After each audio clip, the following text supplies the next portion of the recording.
إلى الرأي العام في ظل حالات تزايد العنف والقتل الموجه ضد النساء في سوريا ضمن ذهنية ذكورية قاتلة وصمتا مجتمعي وقانوني وعالمي يسمح باستمرار الانتهاكات بحق المرأة.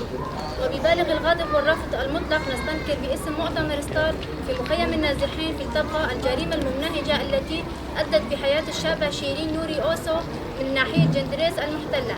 ما حدث لم يكن مجرد رصاصة أو طعنة، بل كانت نتيجة سنوات من القسوة والتعذيب والظلم انتهت بجريمة قتل بشعة تحت ظروف غامضة وبدم بارد، مع محاولات لدفن الحقائق وإظهار الجريمة على إنها انتحار، والهدف الهروب من المحاسبة والعقاب وتحريفها لقضية شرف ضمن المجتمع وأمام الرأي العام.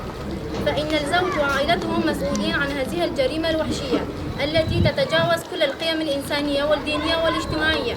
نحن نساء عفرين والشباب نرفض بكافة الأشكال التستر على الجريمة البشعة، ونطالب الجهات المعنية بمعاقبة الجريمة وعدم السماح بالإفلات من العقاب، ونؤكد بأن قضية شيرين هي قضية كل امرأة مظلومة في المجتمع. لذلك نستدعي تحركا عاجلا والوقوف أمام الانتهاكات والقتل والعنف بحق البشرية والطبيعة.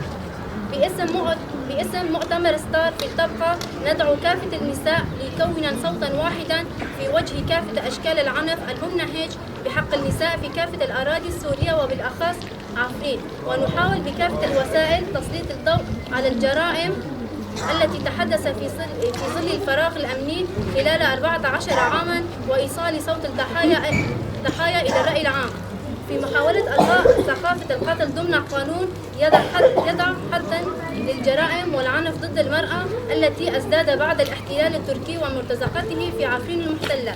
لا لقتل المرأة، لا للعنف ضد المرأة الحياة الحرية.